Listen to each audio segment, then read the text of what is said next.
Oke, Assalamualaikum warahmatullahi wabarakatuh. Selamat pagi semuanya ya, adik-adik siswa SMA 30 Jakarta. Hari ini ya kakak akan bahas sosiologi ya, materinya sosiologi. Nanti kita bahas tes harian 4 ya. Kalau kemarin semangat kan sejarah ya, sejarah TH4, sekarang ketemu kakak lagi tapi sosiologi ya. Sosiologi tes harian 4 ya. Jadi kalian mungkin gini aja ya, kalian coba kerjain bentar ya untuk mengukur kemampuan kalian ya, kurang lebih 10 menit lah. Nanti setelah itu kalian baru kita bahas itu ya. Jadi kalian ngerjain tes harian 4-nya dulu, sosiologi ya, tes harian 4 sosiologi. Setelah itu nanti kita bahas bareng-bareng kayak gitu.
Oke, karena waktunya mepet ya, jadi mungkin kalian tadi ngerjain sedapatnya kali ya, sedapatnya. Kemudian kita hari ini langsung kakak bahas aja ya, tes harian 4 sosiologi ya. Kita awali dulu dengan berdoa ya, sesuai agama dan keyakinannya masing-masing. Ini kakak share screen dulu ya, kalian sambil siapkan alat tulisnya dan lain-lain gitu ya.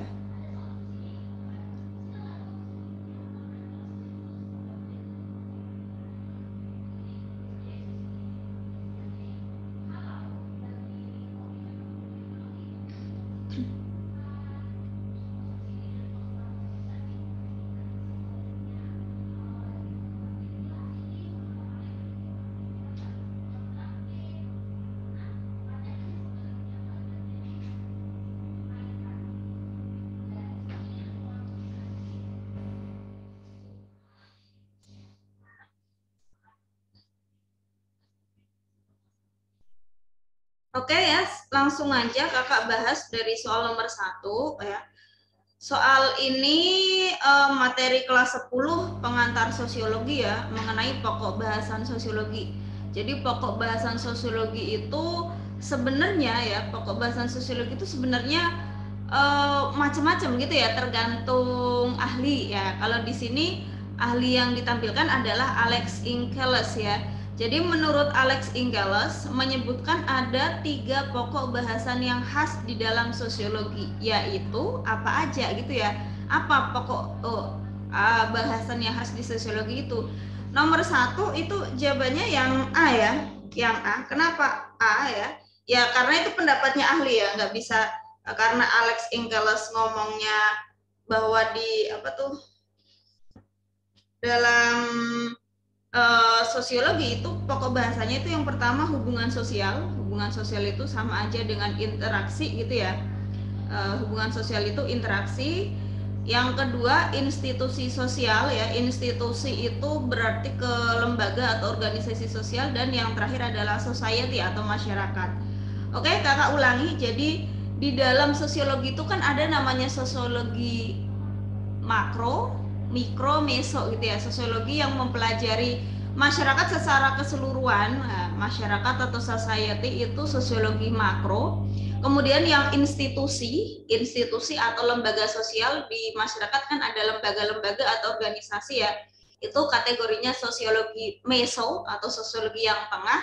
Kemudian hubungan sosial kayak interaksi antar individu ya. Itu sosiologi mikro ya. Sosiologi mikro. Jadi sosiologi itu pada hakikatnya nggak hanya mempelajari masyarakat secara utuh, secara keseluruhan gitu ya, secara garis besar enggak, tapi hubungan antar individu itu di sosiologi juga dipelajari. Makanya 3 pokok bahasan sosiologi di sini ada 3 gitu ya, hubungan sosial, hubungan antar individu, interaksi antar individu, kemudian mesonya itu institusi atau lembaga sosial. Nah, makronya itu adalah masyarakat itu sendiri atau society. Oke, nomor 1 jawabannya yang A ya. Kakak lanjutin ke soal nomor 2 ya. Soal nomor 2 itu materi penyimpangan sosial ya. Materi penyimpangan sosial soalnya ya, perilaku seorang mahasiswa yang berbuat curang ketika ujian agar nilainya tinggi mengacu pada teori ketegangannya Robert Merton yang disebut dengan. Nah, ini kan kalian mungkin pernah dengar ya, ada konformis ya, inovasi, ritualisme ya. Nah, seperti ini ya. Jadi teori penyimpangan sosial itu banyak sekali ya. Tokohnya ada banyak ya. Kalau menurut Sutherland, orang menyimpang itu karena differential association atau pergaulan berbeda atau salah pergaulan gitu ya. Kalau menurut Durkheim, orang menyimpang karena anomi. Anomi itu kekaburan norma, aturan udah nggak jelas. Kalau menurut Lemert itu karena label ya, orang dijuluki stigma negatif, dia dicap negatif oleh masyarakat ya. Kita berbuat baik pun tetap dikatakan negatif gitu ya. Kita udah berbuat baik tapi dikatakan tetap nakal kayak gitu. Nah, itu berarti kan udah cap ya. Sehingga orang menyimpang. Nah, di sini yang di soal itu adalah menurut Robert Camerton ya, orang menyimpang itu menurut Robert Camerton karena struktur sosial memberikan tekanan kepada individu atau kelompok. Kita itu sering ditekan gitu ya. Misalnya nilainya harus bagus, itu kan tekanan gitu ya. Sehingga karena adanya tekanan-tekanan itu, individu mengalami ketegangan dalam proses adaptasi. Makanya teorinya tadi disebut teori ketegangan gitu ya. Kita mengalami ketegangan dalam adaptasi atau penyesuaian atas tekanan yang diberikan oleh struktur sosial itu ya. Nah, di sini adaptasi menurut Robert Camerton, adaptasinya itu ada adaptasi orang dalam menghadapi tekanan tadi itu ada 5. Yang pertama namanya konformitas gitu ya. Konformitas itu tujuannya benar, caranya benar ya. Tujuan benar, caranya benar. Misalnya tadi dia ingin mendapatkan nilai bagus, itu kan tujuan ya. Caranya dengan belajar. Itu konformitas, sesuai aturan, sesuai nilai norma gitu ya, nggak melanggar. Nah, kalau inovasi itu tujuannya benar, tapi caranya salah gitu ya. Kayak tadi tuh, orang nilai ujiannya mau bagus, tapi dengan cara curang, menyontek misalnya kayak gitu tuh. Itu inovasi ya, kalau di sosiologi sebutannya inovasi. Nah, kalau ritualisme dia nggak tahu tujuannya itu dia bisa nggak tahu atau salah gitu ya, tujuannya salah, tapi caranya benar. Misalnya dia belajar ya, caranya kan tadi tuh dia belajar, giat, rajin, tapi nggak tahu buat apa ya. Atau misalnya dia belajar, tetapi pengen dipuji doang ya. Itu ritualisme, caranya benar, tapi tujuannya salah. Kalau inovasi kebalik ya, tujuannya benar, nilainya ingin bagus, tapi caranya salah dengan berbuat curang gitu ya. Nah, kalau retriatisme antara tujuan dan caranya salah. Kalau ini lebih ke tindakan kriminal ya, misalnya seseorang yang mencuri, mabuk-mabukan, itu masuknya ke kategori retriatisme. Tujuannya salah, caranya juga salah. Terakhir rebellion itu pemberontakan ya. Pemberontakan itu tujuannya bisa benar salah, caranya bisa benar salah. Tergantung ya, misalnya kayak reformasi 98 itu kan tujuannya benar ya. Tujuannya benar, cuma caranya waktu itu salah gitu ya. Cara yang dipakai itu dengan cara demonstrasi ya, demonstrasi besar-besaran. Intinya kalau rebellion tergantung ya, tujuan dan cara. Nah, berarti kalau dilihat dari soal yang tadi gitu ya, seorang mahasiswa yang berbuat curang ketika dia ingin nilainya bagus, itu masuknya ke yang B ya, inovasi ya, inovasi. Nah, karena dia menerima tujuan budaya, tujuannya betul ya, tetapi menolak sarana atau menolak cara yang dipakai salah. Jadi nomor 2 poin yang paling tepat adalah yang B kayak gitu. Nomor 2 B ya, itu inovasi. Kalian ingat-ingat lagi, ada konformis. Konformis itu tujuan benar, caranya benar, berarti dari kelima adaptasi, tipe adaptasinya Merton tadi ya, kan ada 5 ya. Nah, yang konformitas itu bukan penyimpangan, sedangkan inovasi sampai ke bawah itu semuanya penyimpangan. Jadi adaptasi individu itu ada yang dengan adanya tekanan tadi, tekanan ya, dia bisa menyimpang atau tidak gitu ya, sesuai aturan atau enggak gitu. Nomor 2 yang B ya. Kakak lanjutin ke soal nomor 3 ya. Nomor 3 ini materi kelas 10 ya. Ini bisa masuk materi manapun ya.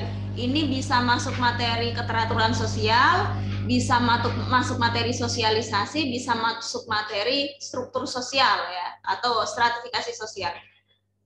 Jadi macam-macam. Intinya ini hubungannya dengan status dan peran. Nah, status dan peran seseorang. Nomor 3 soalnya ya, seorang perempuan yang relatif masih belia harus menjalani statusnya sebagai seorang istri karena dijodohkan oleh orang tuanya dalam suatu pernikahan dini. Nah, karena usia belia, dia kan harusnya kan masih sekolah gitu ya, dan lain-lain, tapi dia mau nggak mau udah jadi istri. Nah, ilustrasi tersebut menunjukkan adanya apa? Nah, kita lihat satu persatu ya. Kalau yang A, simbol status, berarti sebuah status itu pasti kan ada simbolnya ya. Status itu apa? status itu kedudukan seseorang di masyarakat. Ya, misalnya dia kedudukannya sebagai seorang presiden. Itu status. Terus simbolnya apa? Simbol itu hal-hal yang menguatkan ya, menguatkan status itu. Misalnya kenapa dia dikatakan presiden? Ya karena yang pertama dia misalnya tinggalnya di istana negara, itu simbol. Nah, karena presiden dia dikasih apa tuh mobil kepresidenan sendiri, pesawat kepresidenan sendiri dan lain-lain gitu ya. Misalnya dia orang kaya ya, simbolnya adalah dia rumahnya mewah dan lain-lain. Itu simbol-simbol dari status gitu ya, sesuatu yang menguatkan status itu sendiri. Nah, kalau yang simbol status yang A itu kan nggak nyambung ya kalau sama soal ya. Kalau konflik status ya ini jadi mungkin kalian jawabannya antara B dan C ya, konflik status atau ketidakselarasan status. Kalau konflik status tuh gini, seseorang ketika ya, kan ada keterangannya ya. Konflik status itu ketika seseorang bingung menentukan status ya. Ketika seseorang bingung menentukan status. Jadi kalian ceritanya belum punya status. Misalnya setelah lulus sekolah, kalian bingung mau kerja atau kuliah, mau statusnya jadi karyawan atau pengusaha gitu ya, atau jadi mahasiswa. Jadi bingung menentukan status. Intinya kalian belum punya status. Terus bingung menentukan, itu namanya konflik status gitu ya. Jadi yang B itu nggak nyambung ya, karena kalau yang konflik status itu dia bingung menentukan status. Kalau di sini kan dia sebenarnya udah punya status ya, statusnya sebagai istri.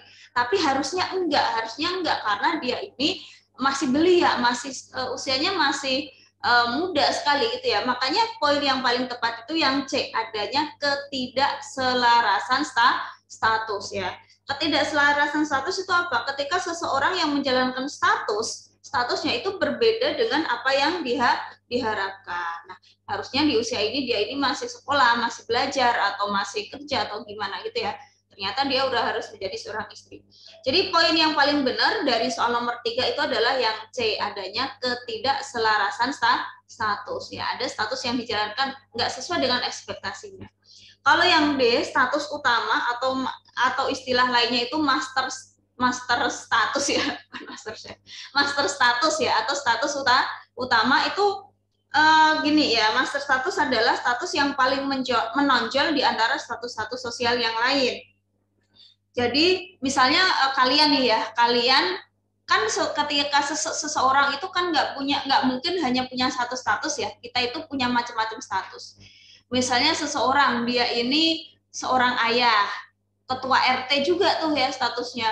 Dia juga seorang manajer di sebuah perusahaan.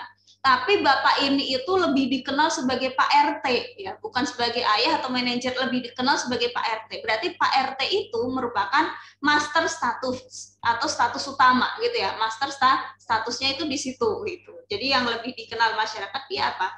Nah, terakhir perangkat status ya, atau perangkat status itu nama lainnya role set gitu ya, adalah merupakan kumpulan seseorang, kumpulan peran ya, kumpulan peran. Jadi seseorang itu kan status itu nanti kan ada hubungannya dengan peran ya. Peran itu hak dan kewajiban seseorang berdasarkan statusnya, itu peran ya.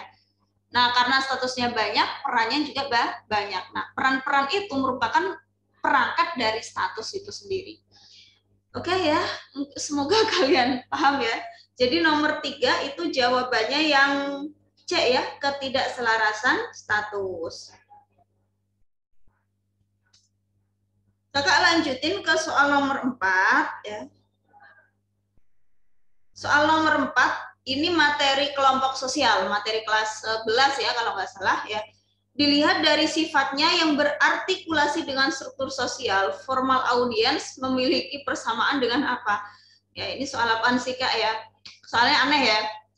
Formal audience, kalian pernah dengar ya? Formal audience itu masuknya kan ke kelompok sosial ya. Kelompok sosial formal audience itu punya kaitan ya, atau berartikulasi dengan kelompok sosial apa? Formal audience, kemudian di situ ada planned expressive group ya, inconvenient aggregation, itu merupakan bagian dari kelompok sosial yang tidak teratur, gitu ya. Kelompok sosial yang tidak teratur itu kan ada 3 ya. Kakak ingat-ingat ya, yang nggak teratur. Kenapa disebut kelompok sosial nggak teratur? karena mereka ini tidak ada keinginan untuk membentuk sebuah kelompok. Mungkin kalian refresh dulu tuh, kalau kelompok sosial teratur yang gimana Kak? Kalau yang teratur itu nanti yang ada, kalau pembagian menurut Ferdinand Tonis ada Gemenskap, Gesellschaft gitu ya, paguyuban pengatembayan. Kalau menurut Sumner nanti ada kelompok in-group, out-group gitu ya. Kalau menurut CH Kuli ya ada kelompok primer dan sekunder kayak gitu. Itu semuanya kelompok teratur. Nah, kalau yang tidak teratur, kelompok yang tidak teratur itu ada 3. Yang pertama kerumunan, yang kedua massa, yang ketiga publik. Kerumunan, massa, dan publik itu yang tidak teratur. Oke, kerumunan, massa, publik. Nah, kakak bahas yang kerumunan ya. Nah, kerumunan sendiri itu nanti dibagi lagi gitu ya. Jadi kayak kalau sosiologi itu bercabang ya, beranak pinak ya. Kelompok sosial nanti dibagi 2 tuh ya. Teratur, tidak teratur. Nah, yang tidak teratur ada kerumunan, massa, publik. Nah, kerumunan dibagi lagi. Nah, kerumunan itu nanti dibagi jadi kurang lebih ada 7 ya. Nah, kalau di soal yang pertama kan formal audience ya, formal audience atau penonton pasif. Kenapa pasif ya atau formal? Karena orang ini nggak ikut. Nah, gini ya, kalau penonton pasif itu perhatian sama, tujuan sama, namun pasif ya. Contoh pendengar khutbah. Pendengar khutbah, penonton sepak bola, kalian nonton bioskop itu kategorinya adalah penonton pasif atau formal audience ya, bahasa Inggrisnya formal audience. Ketika kita menonton bioskop, perhatiannya kan sama ya, orang yang berkerumun di situ itu perhatiannya sama ya, nonton bioskop tujuannya sama ya, ingin nonton bioskop, tapi pasif ya, karena ya nggak mungkin dong kita nonton bioskop terus kita ikutan main bioskopnya, kan nggak gitu, kita cuma duduk diem doang gitu ya. Kita dengerin khotbah, kita kan nggak ikut khotbah ya, kita cuma dengerin doang ya. Sama nonton sepak bola, kita nggak ikut main pertandingan, makanya disebut penonton pasif atau formal audience. Nah, apa sih kelompok sosial yang berhubungan ya atau punya kaitan dengan penonton pasif ini? Nah, jawabannya itu yang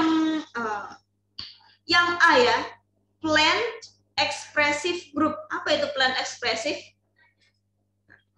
Planned expressive adalah ya, atau ekspresif direncanakan gitu ya. Jadi artikulasinya ini di tujuan ya, mereka ini tujuannya sama, tapi perhatiannya tidak terlalu diperhatikan. Nah, tujuan planned expressive ini, kerumunan ini bertujuan untuk mengurangi ketegangan. Contoh orang-orang yang berkerumun ketika berekreasi, piknik ya, misalnya di Pantai Ancol itu kan banyak orang ya, banyak orang berkerumun di situ ya, itu kerumunannya disebut planned expressive group atau grup kelompok yang bertujuan untuk apa tuh, apa tadi aku bilang, ekspresif direncanakan. Ekspresif, mengekspresikan diri, tujuannya apa? Mengurangi ketegangan ya. Jadi setelah dia kerja seminggu ya, 1 minggu, terus dia ingin healing ya, piknik ya, healing lah istilahnya sekarang ya, mengurangi ketegangan, itu akhirnya mereka berekreasi. Orang-orang berkreasi itu ya, perhatian itu mereka nggak terlalu memperhatikan kanan kirinya gitu ya, tetapi tujuannya sama, yaitu tujuannya sama-sama ingin mengurangi ketegangan. Nah, artikulasi antara penonton pasif dengan ekspresif itu apa? Di tujuan gitu ya, bukan perhatian. Ketika orang main ke Ancol ya, kan ada yang memperhatikan laut, ada yang cuma main-main gitu ya, tapi tujuannya sama-sama ingin mengurangi ketegangan gitu. Jadi artikulasinya di tujuan ya. Jadi nomor 4, formal audience ini persamaannya dengan yang A, planned expressive group gitu ya. Oke, nomor 4 jawabannya yang A ya. Ya, kalian ingat-ingat aja ya. Ingat-ingat kalau formal audience temennya itu sama planned expressive group. Kak, kalau inconvenient aggregation itu apa? Ya, mungkin kakak jelasin sedikit-sedikit ya. Ada inconvenient aggregation itu adalah kerumunan yang kurang menyenangkan ya. Kenapa kurang menyenangkan? Karena tujuan kita terhambat oleh orang lain. Misalnya karena antri ya, kan akhirnya kita harus ngantri dulu ya, atau karena macet ya, kita terhambat oleh mobil di depan kita atau motor di depan kita. Itu maksudnya ke inconvenient aggregation atau kerumunan yang kurang menyenangkan. Kemudian di sini ya ada bentar. Nah, tadi Panic crowd yang C, panic ya, panic crowd itu orang yang berkerumun karena panik ya, misalnya orang-orang yang ingin menyelamatkan diri ya, karena kebakaran atau banjir, itu panic crowd. Kalau spectator crowd, spectator itu melihat sesuatu yang wow, spektakuler, kejadian-kejadian yang tiba-tiba dan itu biasanya beda dari sebelumnya. Misalnya ditemukan apa tuh ya, apa tuh penemuan bayi ya, atau penemuan bayi apa ya, penemuan bayi atau penemuan sebuah mayat ya, terus orang-orang pada lihatin, nontonin. Nah itu spectator ya, spectator crowd atau kerumunan melihat sesuatu yang spektakuler gitu. Nah yang E, acting mobs atau kerumunan emosional, ini kategorinya adalah kerumunan yang tak bermoral ya. Nah, acting mobs ini biasanya orang-orang berkerumun ini karena ada tindakan ingin survive ya. Misalnya gini, Satpol PP yang apa tuh ya? Satpol PP yang menertibkan PKL ya, kemudian PKL-nya nggak terima terus marah-marah gitu ya.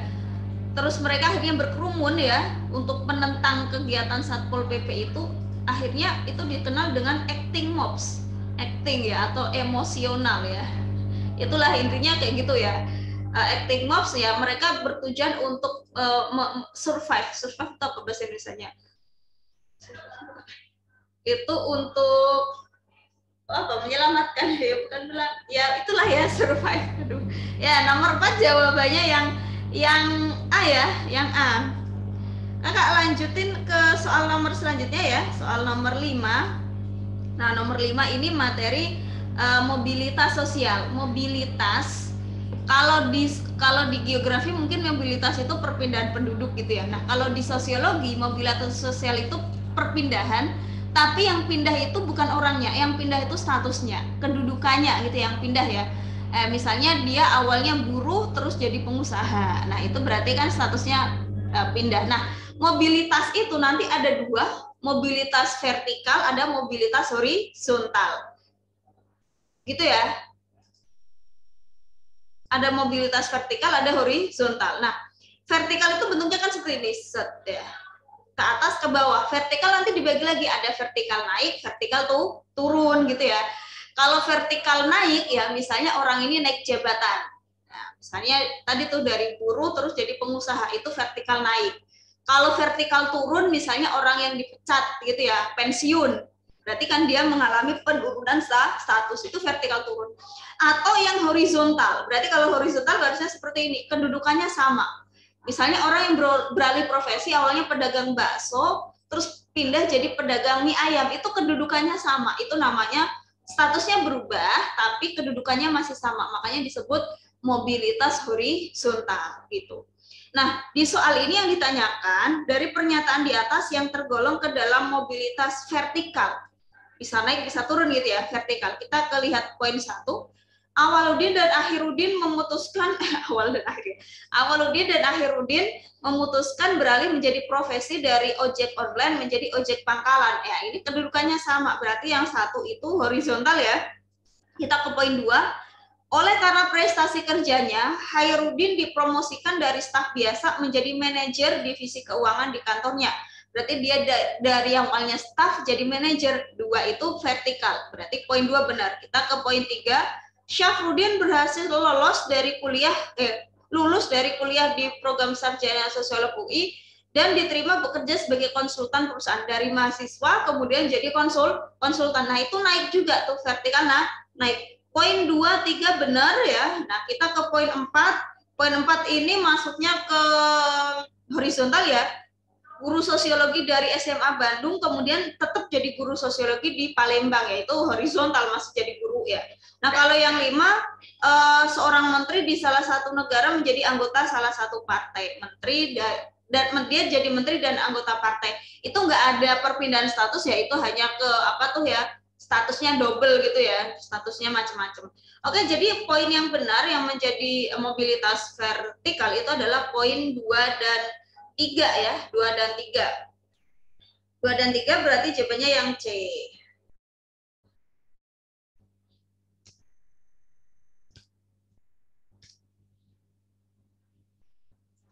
Kita lanjutin ke soal nomor 6 ya. Soal Ini masuk materi apa ya? Bisa masuk materi ke masyarakat majemuk ya, ke masyarakat multikultural. Nah, soalnya ya, dampak positif program transmigrasi. Tahu ya, transmigrasi itu perpindahan penduduk dari wilayah yang sedikit padat penduduknya ke daerah yang dikit penduduknya. Biasanya antar pulau kalau di Indonesia. Dari Jawa misalnya tuh, dari Jawa ke daerah Sumatera misalnya kayak gitu. Atau dari Bali ke daerah Kalimantan misalnya kayak gitu tuh. Itu namanya transmigrasi. Jadi nanti ada ketika transmigrasi ada penduduk asli, ada penduduk pendatang gitu ya. Nah, dampak positif transmigrasi adalah membaurnya pendatang dan penduduk asli yang memperkuat integrasi sosial.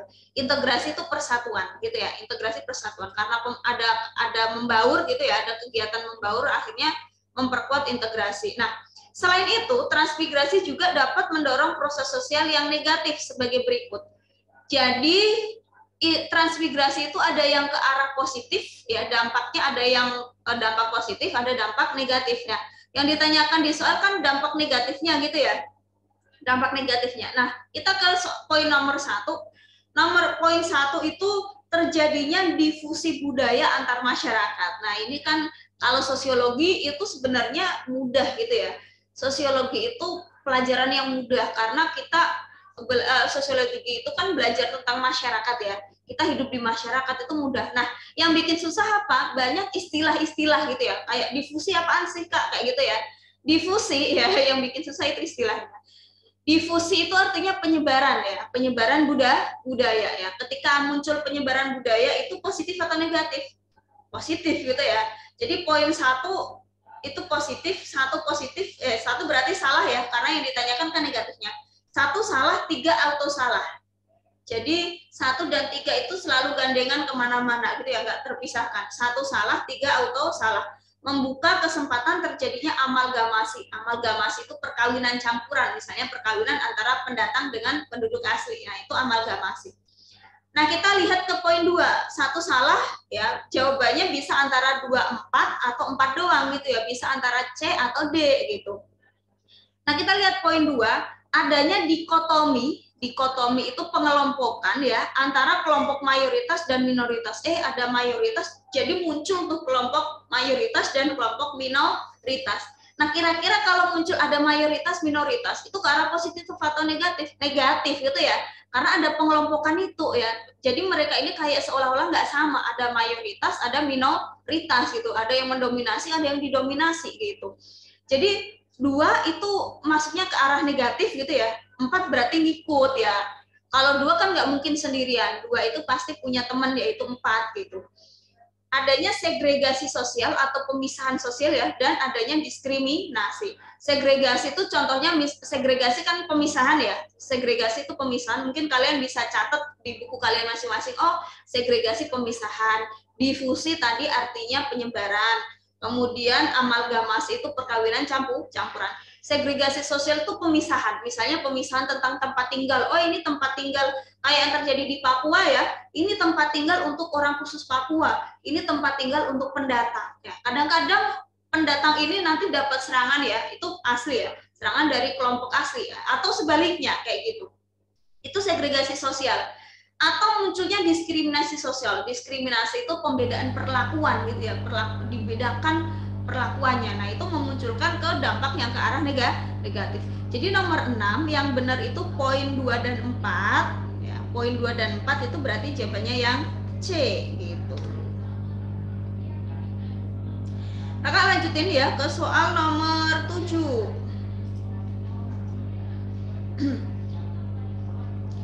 Soal nomor 7 materi perubahan sosial ya. Di sini ada pendapatnya Herbert Spencer ya. Menurut Herbert Spencer, cara kerja sistem sosial dianalogikan seperti cara kerja organisme biologi. Sistem sosial tersusun atas unsur-unsur yang bertindak atau bekerja berdasarkan spesialisasi fungsi tertentu dan saling bergantung untuk kepentingan sistem secara keseluruhan. Intinya gini, sistem sosial kita ini gitu ya, itu mengalami perubahan. Dulu disebut solidaritas mekanik, sekarang namanya organik ya. Organik atau organisme. Jadi antar struktur di masyarakat, antar apa tuh ya, komponen di masyarakat itu saling tergantung satu sama lain seperti sebuah organ tubuh. Misalnya jantung fungsinya apa, kemudian paru-paru fungsinya apa gitu ya. Mata punya fungsi sendiri, dan tapi mereka ini walaupun punya fungsi sendiri-sendiri, mereka saling membutuhkan satu sama lain, saling tergantung satu sama lain. Nah, masyarakat itu juga seperti itu ya. Setiap komponen di masyarakat itu mereka menjalankan fungsinya masing-masing tetapi saling tergantung gitu ya. Misalnya yang guru yang ngajar, yang dokter ngebatin pasien gitu ya, yang tukang sampah yang ngambilin sampah. Nah, tapi antar komponen itu saling tergantung. Misalnya kita sakit kan nggak ngobatin kita sendiri ya, kita butuh dokter gitu ya, kita butuh guru, kita butuh tukang sampah. Kalau nggak ada tukang sampah, sampah kita di depan rumah kita bisa numpuk berhari-hari gitu ya. Makanya ya kayak gitu menurut Herbert Spencer. Nah, menurut Herbert Spencer, perubahan masyarakat menjadi masyarakat heterogen dan kompleks mengakibatkan apa? Nah, masyarakat yang kakak bilang organik tadi, organis seperti sebuah organ, itu masyarakat kota ya. Kalau masyarakat desa nggak seperti itu ya. Kalau masyarakat desa itu nggak terlalu tergantung gitu ya. Tapi kalau di kota itu saling tergantung. Nah, di kota masyarakatnya itu heterogen, beragam, dan kompleks gitu ya. Karena masyarakat di kota yang heterogen, organik gitu ya, seperti sebuah organ dan mereka kompleks ini mengakibatkan apa? Mengakibatkan satu, apakah satu benar atau enggak? Organisasi sosial semakin mantap ya. Karena kita ini semakin kompleks, apakah organisasi yang ada di masyarakat itu semakin mantap? Betul gitu ya. Jadi poin 1 betul juga, 3 juga betul. Hukum menjadi semakin khusus ya. Jadi masyarakat yang beragam nanti berarti kan akhirnya orang ini jadi macam-macam ya. Hukum pun nggak bisa disamaratakan gitu ya. Hukum nggak bisa disamaratakan. Hukum menjadi khusus. Nanti ada hukum khusus anak, hukum untuk khusus tindakan ini ya, hukum khusus untuk tindakan A, B, C ya. Jadi hukum itu jadi macam-macam ya. 1 benar, 3 auto benar. Nah, kita lihat poin 4. Ya, kalau poin 4 benar, 2 akhirnya ngikut. Tapi kalau 2 benar, 4 belum tentu ngikut. Makanya kita lihat poin 4 dulu ya. Institusi itu lembaga gitu ya. Lembaga sosial menjadi terpisah dan berbeda-beda. Nah, lembaga sosial atau institusi sosial itu dia dibuat kan tujuannya untuk memenuhi kebutuhan masyarakat ya. Nah, semakin heterogen masyarakat, kebutuhan masyarakat semakin heterogen juga, semakin macam-macam. Sehingga institusi sosial atau lembaga sosial itu juga semakin berbeda-beda, semakin macam-macam. Misalnya sekarang, dulu orang ini untuk memenuhi kebutuhan ekonomi paling ya ke pasar gitu ya. Nah, sekarang ada macam-macam. Lembaga ekonomi nggak cuma pasar doang ya. Ada bank, ada pegadaian, ada pasar online, dan lain-lain. Sehingga institusi sosial atau lembaga sosial itu jadi beragam juga, jadi berbeda-beda dan terpisah-pisah karena semakin khusus gitu ya. Oke, jadi poin 4 itu benar, 2 auto ngikut gitu ya. Adat menjadi hukum. Loh, kok gini Kak, adat menjadi hukum? Maksudnya gimana? Ketika masyarakat itu udah berkembang ke arah heterogen, yang awalnya masyarakat tradisional ke arah modern gitu ya, akhirnya adat yang awalnya dipegang masyarakat ini akhirnya berubah jadi sistem hukum yang dipatenkan. Nah, itu pendapatnya Spencer gitu ya. Adat akhirnya juga menjadi hukum. Jadi nomor 7 jawabannya semuanya ya. Semuanya itu berarti jawabannya yang E. Udahlah, sosiologi emang kayak gini ya soalnya ya. Kalian dengerin aja ya sambil diinget-inget. Nah, lebih bagus juga lagi ya kalau kalian bikin rangkuman-rangkuman kecil gitu ya. Kakak lanjutin ya. Nomor 8 ini materi kelas 12, mungkin baru-baru ini materinya yaitu materi pemberdayaan komunitas ya. Pemberdayaan komunitas. Nah, di Indonesia itu kan komunitas itu macam-macam sekali ya, macam-macam sekali ya. Ada komunitas adat terpencil, komunitas masyarakat yang kurang mampu, dan lain-lain. Sehingga masyarakat ini perlu didampingi, perlu diadakan pemberdayaan. Ya, biasanya pemberdayaan itu tujuannya untuk kemandirian ekonomi, gitu ya. Nah, sekarang pertanyaannya, siapa sih yang bisa melakukan pemberdayaan itu, gitu ya? Siapa yang bisa melakukan pemberdayaan terhadap masyarakat? Siapa yang bisa mendampingi masyarakat itu? Nah, aktor dalam melakukan pemberdayaan komunitas itu ada 3, gitu ya. Yang pertama jelas itu tugasnya pemerintah gitu tuh, tugasnya pemerintah. Yang kedua itu bisa dari pihak swasta. Swasta ini maksudnya perusahaan gitu ya, atau dikenal dengan CSR, corporate social responsibility. Jadi corporate itu kan perusahaan ya, social responsibility. Jadi kayak kepedulian sebuah perusahaan dalam pengembangan sosial, dalam pemberdayaan masyarakat. Nah, yang terakhir masyarakat itu sendiri termasuk LSM ya. LSM yang ada di soal tadi ya, di soal nomor 8, LSM itu kategorinya ke masyarakat. Gitu ya. LSM itu bisa ke masyarakat. Nah, di sini yang bisa dilakukan LSM untuk melakukan pemberdayaan masyarakat kecuali yang mana gitu ya. Kecuali yang mana ya. Nah, kalau di sini pemberdayaannya itu untuk mengurangi dampak negatif globalisasi ya. Kecuali itu poin yang E. Kenapa yang E membuat undang-undang? Karena kalau yang membuat undang-undang itu bukan tugasnya LSM, itu jelas tugasnya pemerintah gitu ya. Tugasnya pemerintah. Jadi yang bisa dilakukan LSM itu yang pertama ya, dia bisa melakukan pengembangan kapasitas industri kecil. LSM tahu ya, lembaga swadaya masyarakat atau bahasa Inggrisnya itu NGO ya, non governmental organization. LSM ya, itu LSM ya, lembaga swadaya masyarakat. Pertama dia bisa mengembangkan kapasitas industri kecil ya, pemberdayaannya bisa dengan mendampingi masyarakat membangun industri kecil gitu ya, melatih UMKM, terus mengidentifikasi potensi dan melakukan advokasi dan penyadaran ya. Rakyat disadarkan ya, oh kamu itu punya potensi loh, kamu bisa mengembangkan diri ya. Jadi sebelum adanya tahap pemberdayaan itu sebenarnya ada namanya tahap penyadaran gitu ya. Nah, yang enggak itu yang E ya, membuat undang-undang karena itu tugasnya pemerintah gitu. Kakak lanjutin ya ke soal nomor 9. Nah, nomor 9 dan 10. Ini soal SIMAK UI ya 2018. Sebagai sebuah institusi pendidikan, universitas menghasilkan lulusan yang mampu mengemukakan pendapat, mandiri, dapat bekerja sama dan menguasai keterampilan-keterampilan bermasyarakat dan lainnya. Hal ini searah dengan tujuan lembaga pendidikan yang tercakup dalam. Apakah itu merupakan nilai pendidikan? Iya, nilai pendidikan adalah mengemukakan pendapat ya. Intinya masyarakat ya punya keterampilan gitulah ya.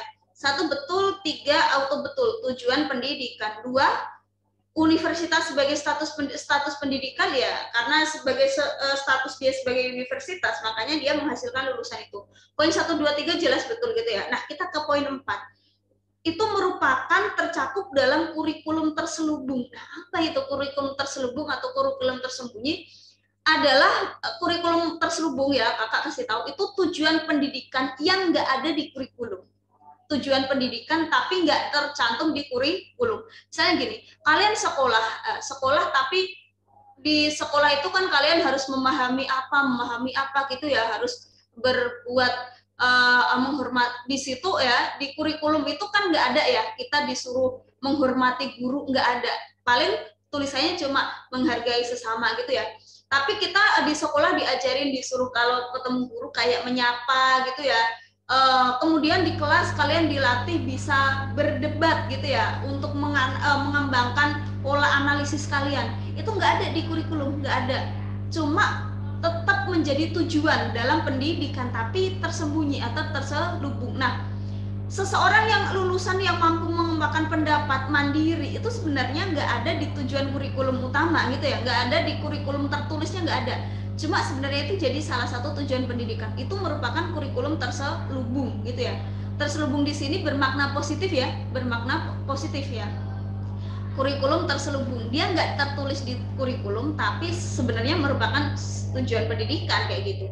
Jadi poin 4 itu juga benar gitu ya. Makanya nomor 9 karena dia ini benar semua, jawabannya yang E. Oke, jadi kalian tahu ya makna kurikulum terselubung itu adalah tujuan-tujuan pendidikan yang tidak ada di kurikulum tertulis, cuma tetap diajarkan di sekolah, intinya kayak gitu. 9 benar semua. Terakhir nomor 10 ya. Teknik pencarian data yang tepat untuk mengamati fenomena anak jalanan ya, misalnya dengan anak jalanan yang bertujuan mendapatkan gambaran mendetail mengenai kehidupan keseharian mereka. Biar kalian tahu ya keseharian kehidupan mereka itu kayak gimana, apakah mereka ini makannya sehari berapa kali ya, apakah mereka ganti bajunya berapa kali ya, gimana beban mereka mencari nafkah gitu ya, anak jalanan ya, bagaimana kondisi keluarga mereka ya, apakah mereka ini dan lain-lain ya. Untuk mengamati itu semua ya, kira-kira teknik pengumpulan data yang paling tepat itu yang apa? Kita lihat amati satu persatu ya. Yang pertama pakai kuesioner. Kuesioner itu angket ya. Angket itu kan bisa terbuka atau tertutup. Kalau angket itu kalian yang isi jawaban ya, tidak setuju, kurang setuju. Itu angket gitu ya, atau kuesioner. Nah, kalau tertutup ya, itu jawabannya udah disediakan ya. Jadi kalian tinggal pilih ya, iya atau tidak gitu ya, setuju atau kurang setuju gitu. Itu yang tertutup. Kalau terbuka, kalian ngisi angket penjelasan tapi singkat gitu ya. Itu yang terbuka. Kira-kira kalau pakai angket, kalian bisa mengetahui gambaran mendetail nggak? Nggak bisa, karena angket itu jawabannya singkat ya, iya tidak ya, nggak tahu secara sampai mendetail. Jadi A dan B jelas salah. Yang C eksperimen ya, eksperimen itu kalian kayak membandingkan gitu ya, jadi kayak memberikan treatment itu apa bahasa Indonesia-nya? Perlakuan ya, diberikan perlakuan ya, misalnya kalian mau meneliti tentang tingkat partisipasi anak muda di dalam pemilu ya. Nah, yang satu dikasih perlakuan ya, apa tuh ya? Atau gini aja, tingkat minat kalian terhadap pelajaran sosiologi ya. Yang satu dikasih apa tuh metode pembelajarannya bagus, yang satu enggak. Itu eksperimen. Jadi satu dikasih perlakuan, satu enggak. Ya, apakah minatnya ini minat kalian belajar sosiologi itu sama atau enggak? Nah, itu namanya eksperimen gitu ya. Eksperimen itu kayak membandingkan dua apa tuh ya? Dua responden gitu ya. Yang satu dikasih treatment, yang satu enggak. Eksperimen. Nah, itu nggak cocok ya kalau untuk melihat kondisi anak jalanan. Kita mau eksperimen, mau buat perbandingan dengan mana ya, nggak ada ya. C kurang tepat. Nah, kita yang D, pengamatan atau observasi terlibat. Jadi observasi atau pengamatan itu dibagi dua ya, terlibat dan tidak terlibat, partisipatif dan non partisipatif. Kalau partisipatif terlibat, kita ini ikut tinggal di situ gitu ya. Misalnya untuk melihat fenomena anak jalanan, kita ikut hidup di sana ya, ikut makan, minum ya, sama kayak mereka, untuk mengetahui kayak apa sih apa tuh perasaan lebih mendalamnya gitu ya, lebih mendetail ya. Nah, kalau observasi nggak terlibat itu kalian cuma mengawasi dari jauh aja, ada jarak antara peneliti dengan responden gitu ya. Jadi yang paling tepat nomor 10, karena ingin melihat kehidupan keseharian, itu lebih bagus teknik pengumpulan datanya dengan pengamatan atau observasi dan terlibat. Kita ikut hidup di situ gitu ya. Nah, kalau yang wawancara itu bisa, cuma kan ya namanya anak jalanan ya, bisa mereka punya waktu atau enggak kan gitu ya, wawancara terstruktur. Nah, itu kurang tepat. Jadi yang paling tepat nomor 10 adalah poin yang D, pengamatan terlibat, atau pengamatan itu nama lainnya itu teknik observasi gitu ya.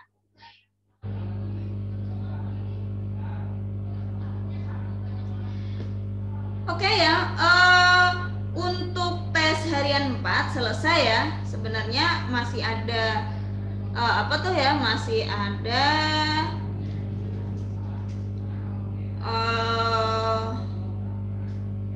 problem set ya. Mungkin kakak tambahin sedikit ya, karena kelas sebelah kan belum selesai juga. Kakak tambahin problem set 4 ya. Kalian bisa sambil buka ya. Problem set 4 sosiologi.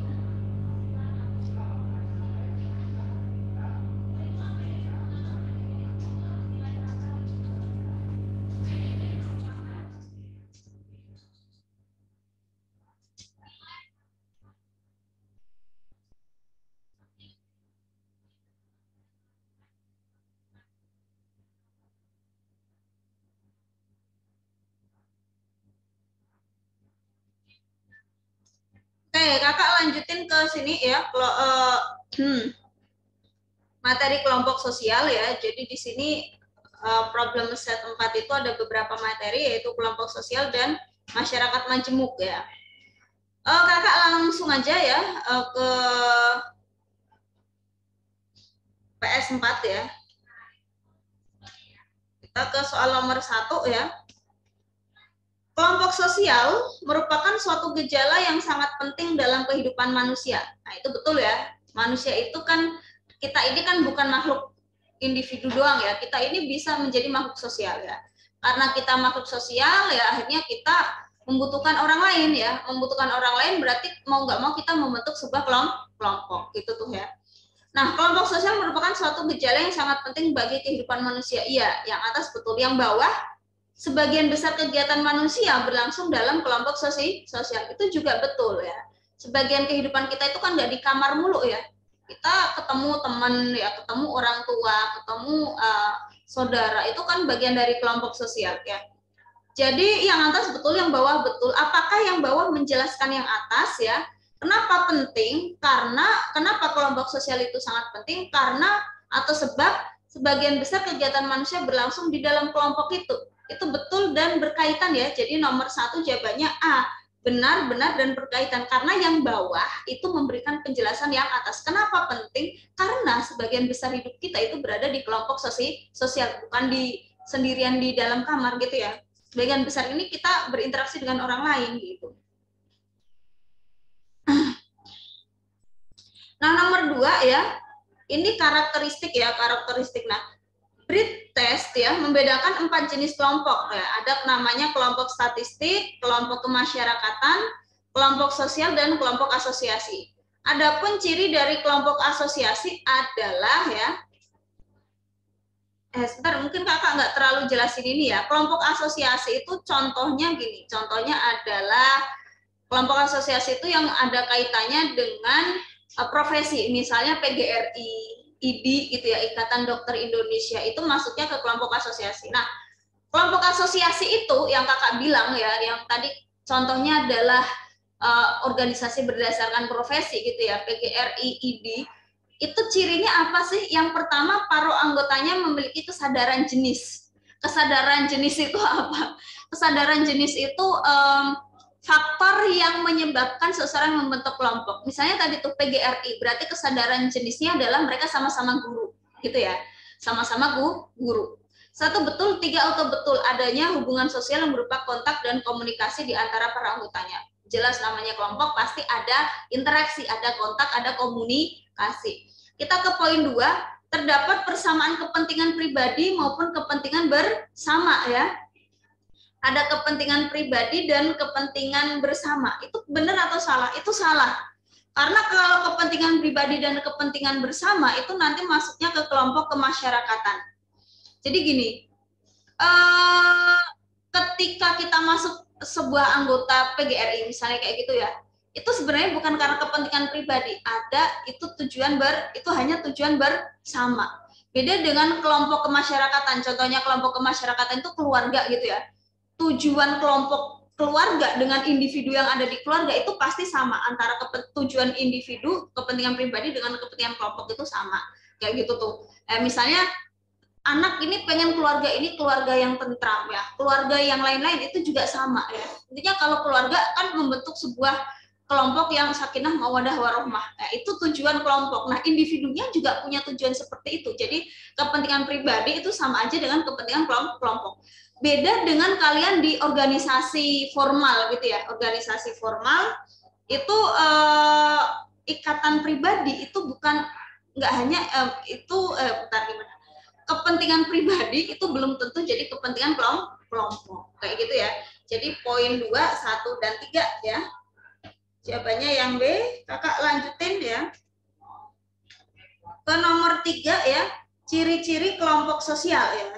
Mungkin sampai poin 3 aja kali ya. Ciri-ciri kelompok sosial ya. Kelompok sosial itu cirinya yang A ya, punya kesadaran, jadi kita sadar sebagai anggota ya, kita emang sadar bagian dari kelompok itu. Yang 2 ya, punya hubungan timbal balik, atau punya apa tuh hubungan timbal balik tadi apa, adanya interaksi gitu ya, hubungan timbal balik, dan punya tujuan bersama. Nah, kalau 4 perbedaan kepentingan jelas nggak masuk ya, jadi nomor 3 jawabannya yang A ya. Oke, nah nomor 4 dan nilai baik itu klasifikasi kelompok sosial. Tadi kakak pernah ngomong ya, kelompok sosial itu nanti dibagi klasifikasinya jadi 2, teratur dan tidak teratur ya. Dan lain-lain ya, karena waktunya sudah habis ya, jadi kakak akhiri aja ya. Kita akhiri dengan hamdalah ya. Alhamdulillahirabbil alamin. Wassalamualaikum warahmatullahi wabarakatuh.